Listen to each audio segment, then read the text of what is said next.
prominent pro-Ripple attorney, whose past commentary has accurately foreshadowed key legal and strategic outcomes in the Ripple v. SEC battle, has now publicly revealed a stunning truth about Ripple's XRP escrow holdings and how they are intimately connected to a massive incoming price surge that may catch even seasoned investors off guard. And this is not idle speculation. It's a revelation rooted in the very architecture of XRP's supply mechanics. Because unlike traditional cryptocurrencies with uncontrolled emission or arbitrary minting, XRP's escrow system was designed with surgical precision to meter out supply and prevent artificial inflation, locking away the majority of XRP, roughly 55 billion tokens, in time-based cryptographic escrows that release a maximum of 1 billion XRP per month. And while Ripple often returns unsold portions of that monthly tranche back to escrow, the legal insider now confirms that there is far more at play behind the scenes than what the public ledger shows, and the implications are enormous, because according to this attorney, Ripple's escrow strategy may have been aligned from the very beginning not just to manage supply, but to synchronize with major institutional timelines, banking adoption triggers, and central bank pilot rollouts across multiple continents, effectively using escrow as a strategic throttle to ensure XRP's price appreciation happens not haphazardly, but in harmony with global infrastructure readiness. And this theory is now gaining credibility with the sudden appearance of coordinated transactions on-chain, massive amounts of XRP being quietly moved, consolidated, and in some cases burned, with no public statement from Ripple Labs, but patterns that seem too deliberate to ignore. And here's where it gets even more astonishing.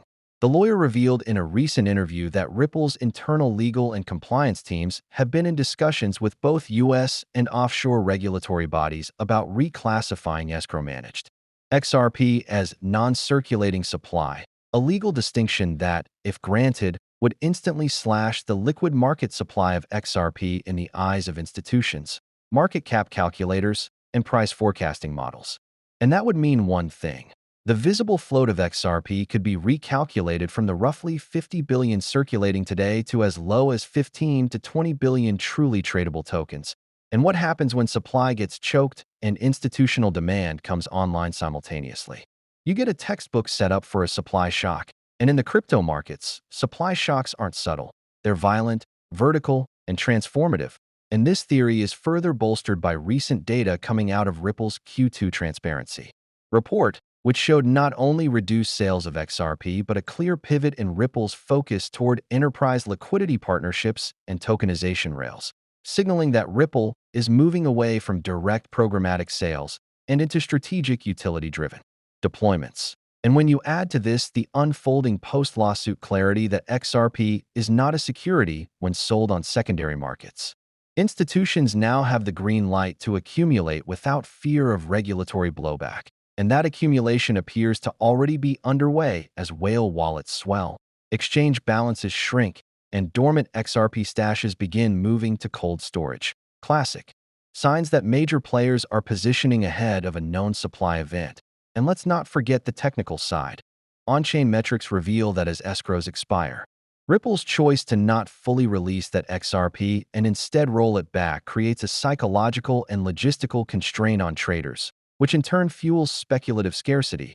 And this pro-Ripple legal source points out that this scarcity is no accident. It was embedded into the escrow system to counteract the FUD and market suppression that plagued XRP through its darkest legal battles. And now that the tide is turning and major players like MasterCard, SBI Holdings, and the UAE's banking sector are actively integrating XRP-powered rails, the demand for a liquid, fast settlement token is no longer theoretical. It's material. It's immediate, and it's deeply tied to the escrow's carefully engineered deflationary curve. And if you think this is just theory, think again. Market analysts have already started revising their XRP projections upward, with firms like Fundstrat and Pantera suggesting that XRP could realistically hit $10 to $20 range in the near term if this legal classification of non-circulating supply is approved, and potentially $100 plus if full institutional flows arrive via platforms like BlackRock's rumored XRP ETF and tokenized sovereign debt settlements on the XRP ledger. And it's important to understand, this isn't just about price, it's about architecture. Ripple designed escrow to be the lever that slows retail panic but accelerates institutional confidence. And if this pro-Ripple lawyer is right, the system is now entering its final stage, the controlled unleashing of XRP into a financial system that's increasingly fractured, fiat-weary, and hungry for a universal liquidity layer that can settle in seconds, not days, at near-zero cost, and backed by a compliance-ready infrastructure that speaks the language of central banks, SWIFT, ISO 20022, and decentralized trust simultaneously. So the question isn't, will XRP surge? It's how high will it go once the gates fully open and escrow-driven scarcity collides with unstoppable demand. And as the legal dust settles and the remaining escrows tick toward expiration, one thing is now certain: the truth behind XRP's escrow isn't just shocking. It's the missing piece that reveals the full scale of what Ripple has been building all along. And those who understand this now stand on the edge of one of the greatest asymmetric opportunities of the decade.